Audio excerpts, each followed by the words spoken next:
आपका एक इंस्पेक्टर 4 बार वो मेरा रेप कर चुका है।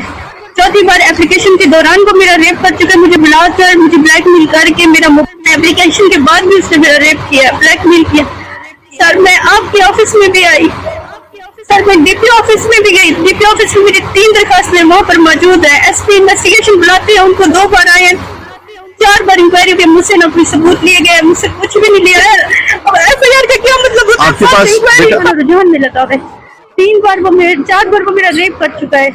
चौथी बार एप्लीकेशन के दौरान वो मेरा रेप कर चुका है। मुझे बुलाकर मुझे ब्लैकमेल करके मेरा मोबाइल उसने आईफोन तोड़ा है। एप्लीकेशन के बाद भी उसने मेरा रेप किया, ब्लैकमेल किया।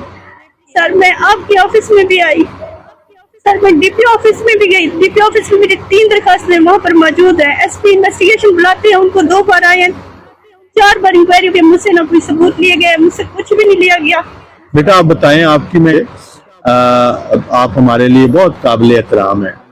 मुझे बताएं एक बेटा एक बात किया कि इसकी अपनी मर्जी थी। एक मिनट बेटा, एक मिनट बेटा, एक मिनट। तो मुझे ये बताएं बेटा कि किससे आपकी इंक्वायरी कराएं, आप कहाँ पे मुतमिन हो सकते हो? मैं उन ऑफिसर से आपकी एविडेंस है, सब कुछ है। एफआईआर का क्या मतलब होता है? आपके पास बेटा चलो मतलब बेटा, ये मुनासिब नहीं है कि यहाँ पे बहुत सारे मर्द हजरात बैठे हैं। अच्छा नहीं लगता कि आपके ऑफिस तक आप ऐसे करें बेटे। आप सोमवार वाले दिन सुबह 10:30 बजे मेरे ऑफिस आ जाइए। मैं अपनी खातून ऑफिसर्स के साथ आपको सुनूंगा। इस वक्त मुनासिब नहीं है, मर्द हजरात बैठे हैं, मुनासिब नहीं है। सर मैं अपने ऑफिस में भी आ चुकी हूँ बेटा। मैं हूँगा नहीं ना, मैं ऑफिस में नहीं हूँगा, कहीं पे किसी जगह पे किसी सरकारी काम से गया हूँगा। आप उस दिन आए होगे।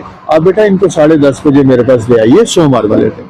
आप सोमवार वाले दिन बच्चे आ जाए तो मैं आपको अपनी लेडी ऑफिसर्स की मौजूदगी में सुनता हूँ, ठीक है?